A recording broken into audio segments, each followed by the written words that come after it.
Merhaba, hoş geldiniz. Beraber şifa dolu bir çay hazırlayacağız. Öksürüğünüzü kesecek, boğazınızı rahatlatacak çayımızı demleyelim. Bir adet elmamızı kabuklarıyla beraber dilimleyelim. Kabuklarını soymayın, böyle kabuklarıyla beraber dilimleyin. Dilimlediğim elmalarımı şimdi küp küp doğrayacağım. Küçük küçük parçalara ayıracağım. Ne kadar küçük parçaya ayırırsanız aromasını o kadar çok verecektir elmanız. O yüzden böyle olabildiğince küçük parçalara bölelim. Parçalara ayırdığım elmalarımı bir çaydanlığa alıyorum. Tamamını çaydanlığıma alıyorum.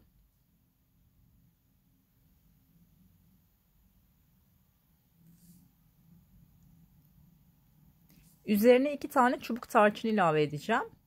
Bu şekilde 2 adet çubuk tarçınını üzerine ekleyelim. 10 tane kadar da karanfilim var. Böyle 10 adet. Karanfili de ekliyorum. 1 tatlı kaşığı zencefil kullandım. Toz zencefil. Dilerseniz taze zencefil de kullanabilirsiniz. Ve üzerine 1 litre kaynamış su.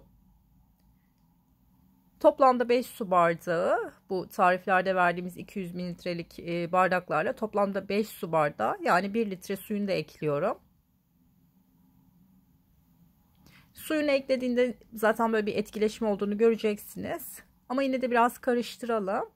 Şöyle biraz karıştırarak demlemeye bırakacağız çayımızı. Evet, kapağını kapatacağım. Bir 10 dakika kadar demlemeye bırakacağım. Bir 10 dakika bekleteceğim.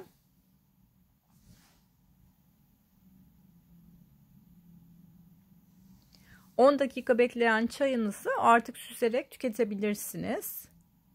Bakın, çayınız hazır.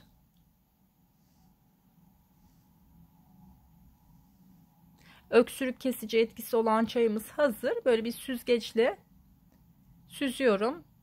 Bal ile tatlandırabilirsiniz. Normalde elma zaten tatlı olduğu için çayınız tatlı olacaktır ama böyle yarım tatlı kaşığı kadar bal ekleyebilirsiniz. Balın da öksürük kesici etkisi var. Ondan da faydalanmış olursunuz. Aroması yüksek, lezzetli bir çay. Sağlıklı günlerinizde bile yapıp içebilirsiniz. Gönül rahatlığıyla çocuklarınıza da verebilirsiniz bu çayı. İzlediğiniz için çok teşekkür ediyorum. Yeni tariflerde görüşmek dileğiyle. Abone olup beğeni de bırakırsanız çok sevinirim. Sağlıklı günler diliyorum. Hoşça kalın.